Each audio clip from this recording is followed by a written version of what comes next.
रज़ा production के साथ मैं हूं आपका होस्ट फराज रज़ा और आप देख रहे हैं शो फर्स्ट कॉपी। मेरे साथ मौजूद हैं अशर नईम, जो कि मेरे बहुत अच्छे दोस्त हैं और इनके तारुफ के लिए सिर्फ इतना ही काफ़ी है कि ये मेरे दोस्त हैं। अशर भाई, कैसे हैं आप? बिल्कुल ठीक ठाक। आप कैसे हैं? मैं भी ठीक ठाक। तो अशर भाई, ये बताइए, WCNSF हमने ट्विटर पे देखा, लोगों के सवालात आ रहे हैं, लोग सवाल कर रहे हैं, ये क्या है? WCNSF एक ऐसा एक्रोनिम है जो इस वक्त पूरी दुनिया में सिर्फ गज़ा में यूज़ होता है। ये ज़्यादातर हॉस्पिटल स्टाफ वाले इसको यूज़ करते हैं। WCNSF का मतलब है wounded child with no surviving family. ये वो ज़ख्मी बच्चे हैं जिनकी फैमिली के सारे लोग मारे जा चुके हैं।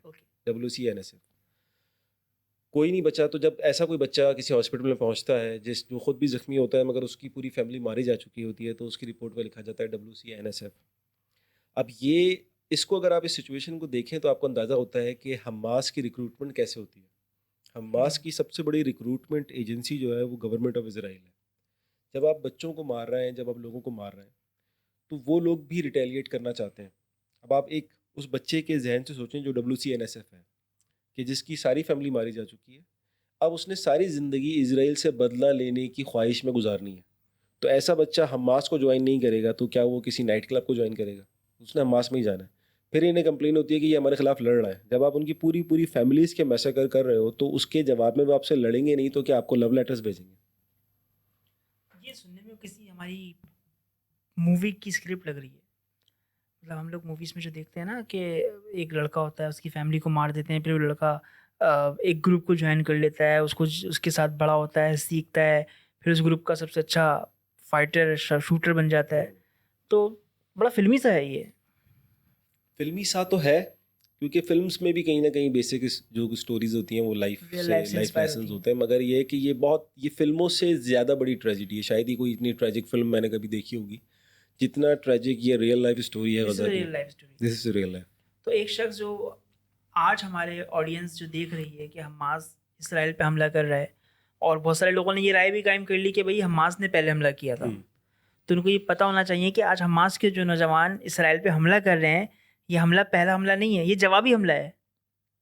पहला हमला तो उन्होंने किया था इनकी फैमिली के ऊपर। एक और चीज़ की तरफ निशानदेही करूं कि जिन लड़कों ने इस बाउंड्री को क्रॉस करके हमला किया है ना, जी। ये लड़के अपनी ज़िंदगी में पहली बार गजा से बाहर निकले। ये 25 अच्छा। बाई 7 माइल का जो इलाका है, ये ज़िंदगी उसके अंदर कैद गुजारी है। ये इस तरह से है कि एक जेल है, एक सेंट्रल जेल है जिसके कैदी उस जेल को तोड़कर बाहर निकला है, या एक कंसंट्रेशन कैंप है जिसकी कैदी उस कंसंट्रेशन कैंप की दीवारों को तोड़ के बाहर निकल आए। तो ये जो नौजवान थे 18 साल के, 22 साल के, ये वो नौजवान हैं जिन्होंने गजा से बाहर अपनी ज़िंदगी में कभी कदम नहीं रखा था। तो हम इसको ये कह सकते हैं कि ये भाई अमल नहीं है, रद्द अमल है। बिल्कुल ऐसे। उनकी जानिब से जो कुछ हुआ, इनकी फैमिलीज़ को डिस्टर्ब किया गया, डिस्ट्रॉय किया गया, ये उसका एक रद्द अमल है जो आज इसराइल फेस कर रहा है। मगर उस रद्द अमल जो मुसलमानों को देना था वो नहीं दिया जा रहा। मुसलमान कैसे देंगे? देखिए, एक सवाल बार बार हो रहा है कि हम जो मुसलमान हैं, जब गवर्नमेंट से डिमांड करती है कि मुझे आप समझ में नहीं, आपने कहा हम मुसलमान, मुसलमान, ये हम तो जमा का सीखा है, ये हम कौन है? ये हम में कौन कौन है? आप हम दोनों की बात कर रहे हैं तो कर लें बात। हम में पूरी उम्मत है, ज़्यादा जिम्मेदारी उनकी होती है। हमेशा असूल ये है कि जिसके पास पावर ज़्यादा होती है। देखिए, अगर मैं प्रोग्राम के DOP को भी बोलूँ ना, गूगल खोले और उम्मत लिख के सर्च करे तो सिर्फ उम्मत अखबार आएगा, उसके अलावा कुछ नहीं आना। तो किस उम्मत की बात कर रहे हैं? मैं उस उम्मत की बात कर रहा हूँ जिसके पास 50+ कंट्रीज़ हैं, जिसके पास न्यूक्लियर वेपन्स हैं, जिसके पास दुनिया का जदीद तरीन असला है, जिसके पास दुनिया के अमीर तरीन ममालिक हैं, जिसके पास ऑयल के रिजर्व्स हैं, जिसके पास फर्टाइल लैंड है, जिसके पास 1 बिलियन से ज़्यादा आबादी है। उस मुस्लिम उम्मा के मुकाबले में एक छोटा सा मुल्क जिसको नक्शे पे ढूंढना भी काफ़ी मुश्किल है, वो भारी पड़ गया है। मैं रिवर्स जाऊंगा इसके अंदर। आप उन मुल्कों की बात कर रहे हैं जिनके पास न्यूक्लियर पावर है, जिनके पास टेक्नोलॉजी है, जिनके पास ऑयल के प्लांट्स हैं, जिनके पास बादशाहत है, निज़ाम है, हुकूमत है, जमहूरियत है, सब कुछ है। इन मुल्कों के पास उम्मत नहीं है, क्योंकि उम्मत होती तो नबी आखिर ने फरमाया था ना सल्लल्लाहु अलैहि वसल्लम ने कि मुसलमान उम्मत एक जिस्म की मानंद है, कहीं पे भी दर्द होगा ये पूरे दर्द को फील करेंगे, रिएक्ट करेंगे। तो ये कैसी उम्मत है जो इस दर्द को फील नहीं कर रही। आज मैंने देखी कुछ वीडियोस, यूरोप साइड पे कुछ लोग एहतजाज कर रहे हैं, उनके हाथ में प्ले कार्ड्स हैं, वो कह रहे हैं ये गलत हो रहा है। तो मतलब यूरोप, यूएस, इस साइड पे हमें लोगों के हाथ में ये प्ले कार्ड्स नज़र आते हैं कि वो उम्मत के लिए आवाज़ उठा रहे हैं, जो उनके समझे हुए, सुलझे हुए, समझदार लोग हैं। लेकिन ये जो एक उम्मत है जिसने पूरे निज़ाम को लेकर चलना होता है, वो कहाँ खो गई, कहाँ है? वो अपनी खुद पसंदी में खोई हुई है, वो अपने ज़ाती मफादात में खोई हुई है। वो ये देख रहे हैं कि मेरे मुल्क के लिए या मेरी गवर्नमेंट के लिए या मेरी अपनी पावर के लिए बेहतर क्या है। मैं वोट देता हूँ, आप भी देते होंगे, या आपका खुद ही डल जाता है? कराची वालों को तो खुद ही डर जाता था, अब रिसेंटली हमारा वोट आज़ाद हुआ। तो आप देते हैं, हम सब वोट देते हैं और एक हुकूमत को, एक सियासी पार्टी को हुकूमत में लेकर आते हैं। अब उस हुकूमत का काम ये है कि जो अवाम उसको इक़्तिदार में लेकर आई है, उस अवाम की जो तरजीहात हैं उनका भी ख्याल रखे। तो मैं बतौर पाकिस्तानी या मैं बतौर मुसलमान अपनी हुकूमत के सामने क्या मुतालबा रखूँ? लोग मुख्तलिफ मुतालबा रखते, कोई कह रहा है गौरी मार दो, कोई कह रहा है एटम बम मार दो, कोई कह रहा है भाई रास्ता खोलो, हम ज़मीनी रास्ते से जाएंगे और जैसे वहाँ जाके तबाही मचा देंगे। तो लोग मुख्तलिफ डिमांड्स कर रहे हैं।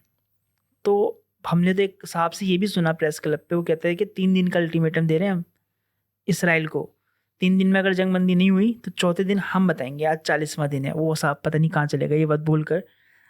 लेकिन अगर वो आप लोगों को कहीं मिले तो आपने उनको बताना है कि मैं उनको ढूंढ रहा हूँ। पहुंचा नहीं होगा उनका अल्टीमेटम, उनको पता ही नहीं चला होगा कि मुझे अल्टीमेटम दिया। ये भी हो सकता है। खैर, लोग मुख्तलिफ बातें कर रहे हैं कि भाई ये होना चाहिए, ये होना चाहिए, ये होना चाहिए। क्या होना चाहिए अशर भाई? देखिए, जब आवाम डिमांड करती है ना गवर्नमेंट से, क्योंकि फ़ौज तो गवर्नमेंट के पास होती है कि भाई आप कुछ कार्रवाई करें, तो जवाब ये दिया जाता है कि अगर हम एक मिसाइल मारेंगे तो वो 100 मिसाइल मारेंगे। उनके पास मिसाइल हमसे ज़्यादा है, उनके पास टेक्नोलॉजी हमसे बेहतर है, और हमारे जो अपने वेपन्स हैं वो भी उनके दिए हुए हैं, उन्होंने ही हमें बेचे। तो देखिए, पावर जो है ना वो परसेप्शन का नाम है। पावर एक्चुअली फिजिकली कोई चीज़ नहीं होती, पावर का परसेप्शन होता है। कोई नहीं कह रहा कि आप हमला करो और हमला करके खुद एनाइलेट हो जाओ, वो बात समझ में आने वाली है।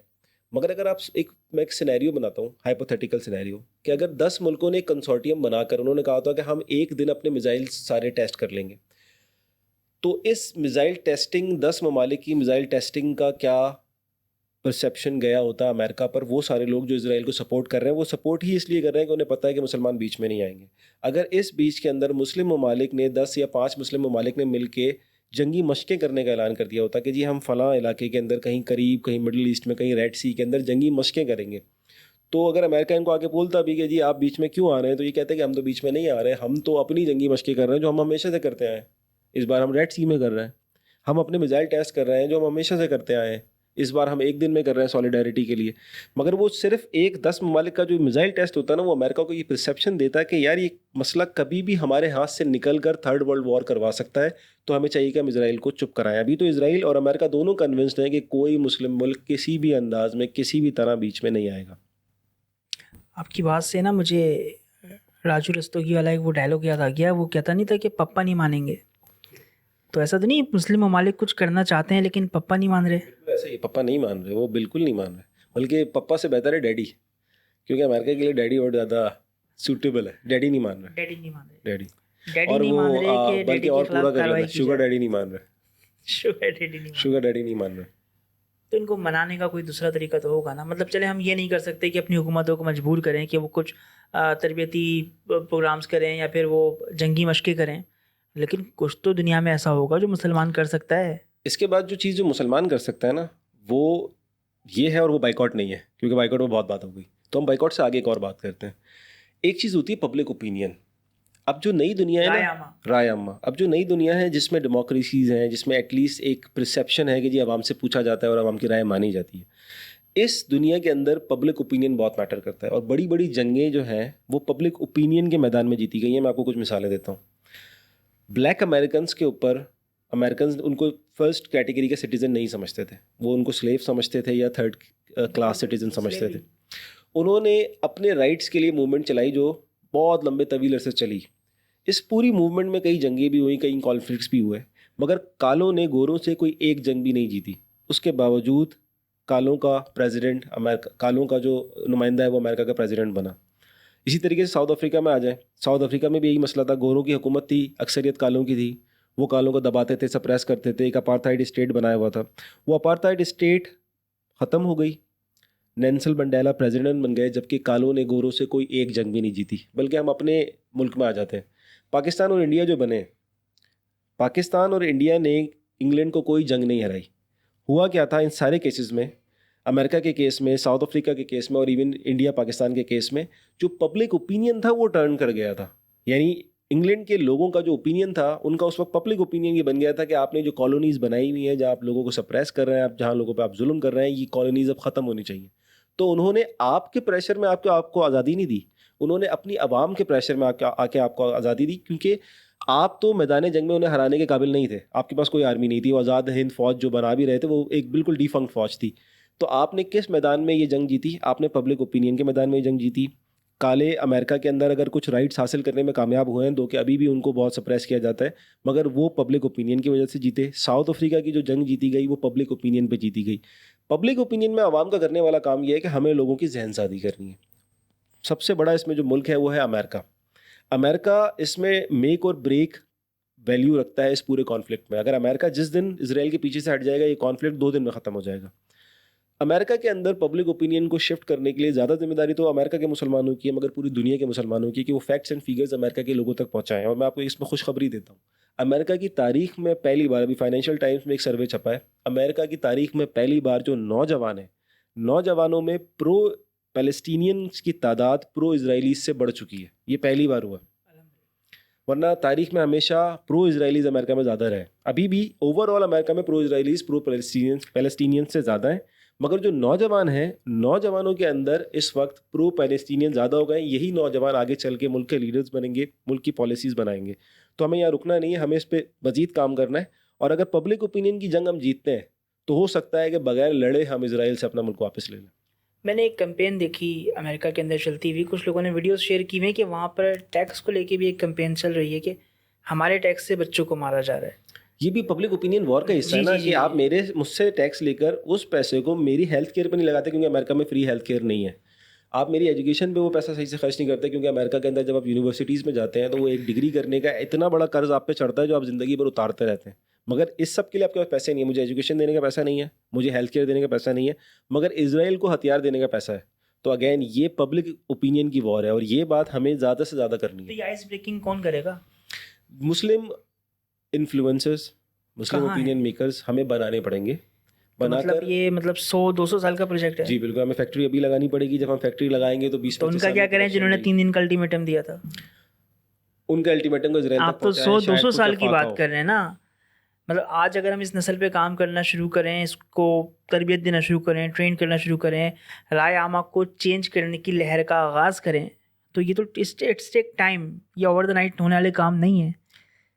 इसका जवाब यही है कि ये ओवरनाइट होने वाला काम नहीं है। मैं आपसे एग्री करता हूँ, ये एक लॉन्ग टर्म पॉलिसी के नतीजे में हो सकता है। तो जब तक क्या करें, मरने दें सबको? जब तक उसकी तैयारी करें, जब तक पब्लिक ओपिनियन की जंग में हिस्सा लें, आप पब्लिक ओपिनियन बनाएं। और जब पब्लिक ओपिनियन बन जाएगा, ख़ास तौर पे अमेरिका के पब्लिक ओपिनियन पे काम करने की ज़रूरत है। यूरोप में फिर भी बेहतर पब्लिक ओपिनियन है, स्टिल प्रो पैलेस्टीनियन ज़्यादा है, मगर अमेरिका मैटर करता है, तो अमेरिका के पब्लिक ओपिनियन पे काम होना चाहिए। अशर भाई, सबको एक चीज़ में बड़ा इंटरेस्ट होता है, वो है एक्सचेंज रेट।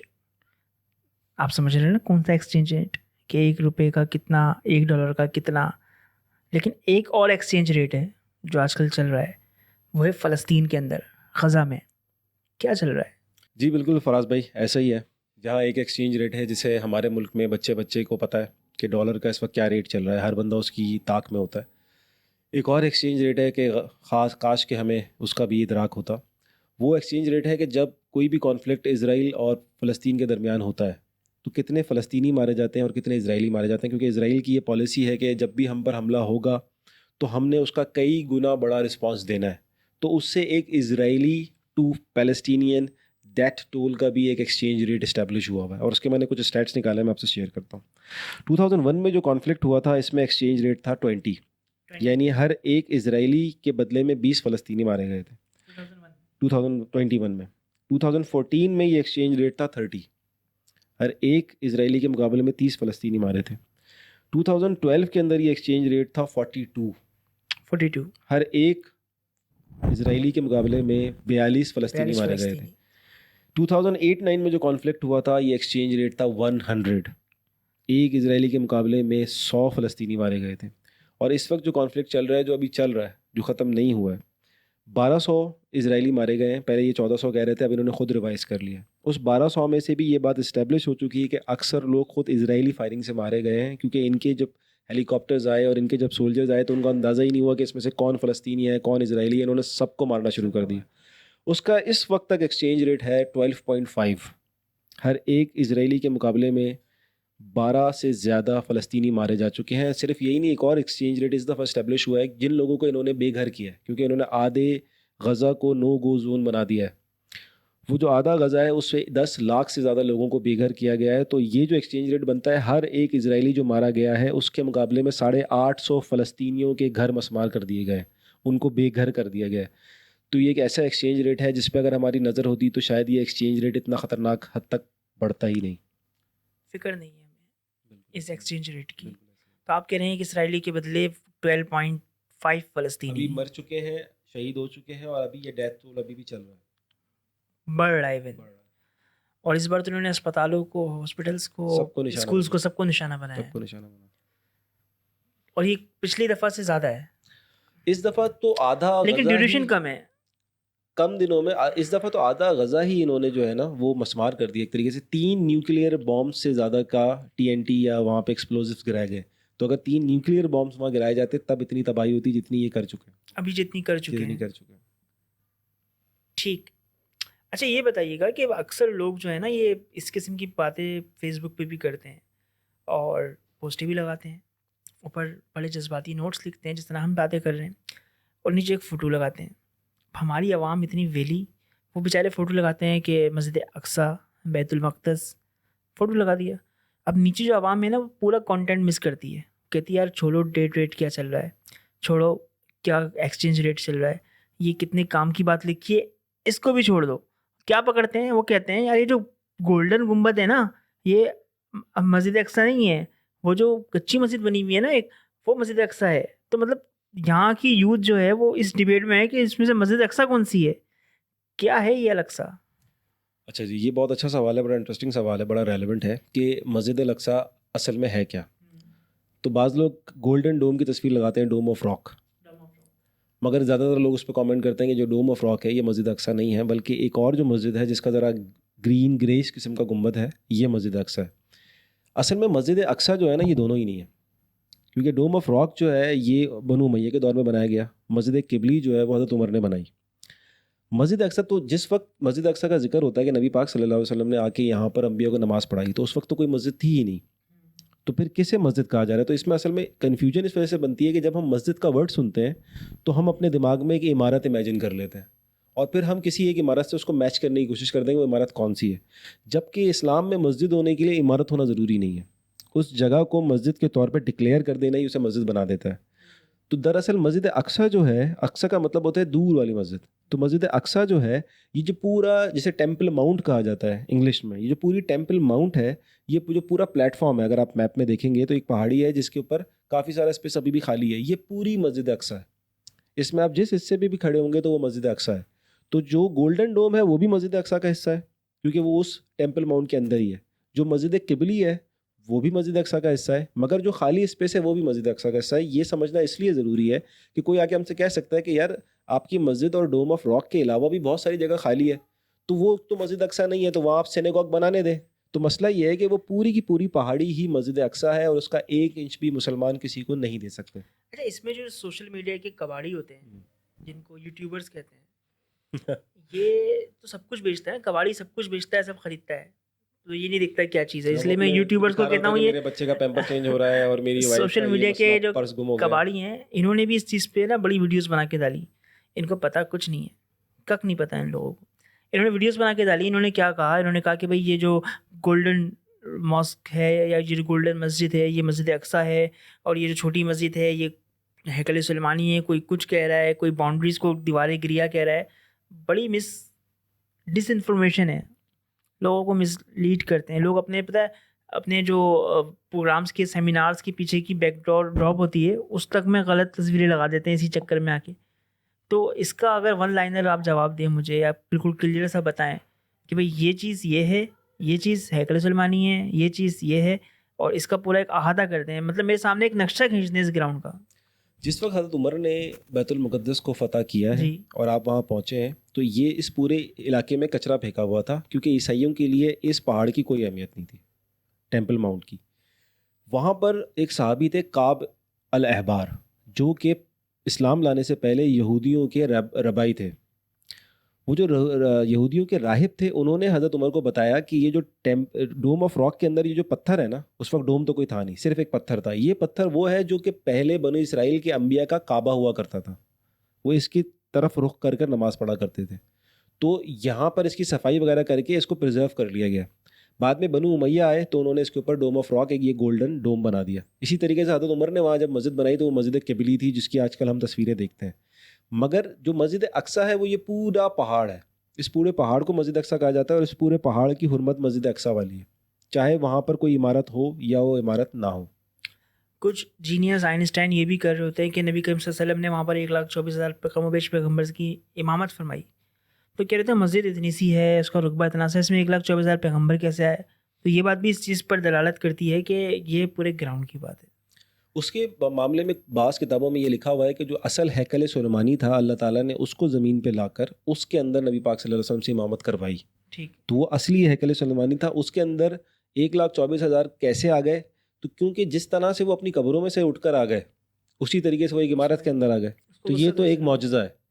मगर ये किताबों में ज़रूर मैंने पढ़ा है कि हैकल सुलेमानी को, क्योंकि हैकल सुलेमानी भी हमारे लिए एक मस्जिद है, उसकी जो शरिया, जो उसकी जो वैल्यू होगी वो एक मस्जिद के बराबर है, चाहे उसे हैकल कहा जाएगा, मगर हमारे लिए वो मस्जिद ही थी, वो उस उम्मत की मस्जिद थी। उस मस्जिद के अंदर नबी पाक सल्लल्लाहु अलैहि वसल्लम ने 1,40,000 की इमामत कराई। उस वक्त इस टेम्पल माउंट के ऊपर कोई फॉर्मल मस्जिद नहीं बनी हुई थी, क्योंकि इधर कुछ बना हुआ ही नहीं था, कोई इबादत गाह थी ही नहीं, या कचरा फेंका जाता था। तो इन कबाड़ियों का क्या करें जो उल्टी सीधी खबरें फैला रहे हैं? जो आप कबाड़ के साथ करते हैं, सस्ते में निकाल दें। खरीदेगा भी नहीं ना उनको कोई। नहीं, ये यूट्यूबर वाला जो कबाड़ा है ना, ये टिकटॉक वाले खरीद लेंगे, उनके पास इससे भी बड़ा कचरा है। तो उनके हिसाब से ये नवादरात है। इन कबाड़ियों से अपने आप को बचाइए, अपने सामान को बचाइए, वरना ये सस्ता बेच देंगे।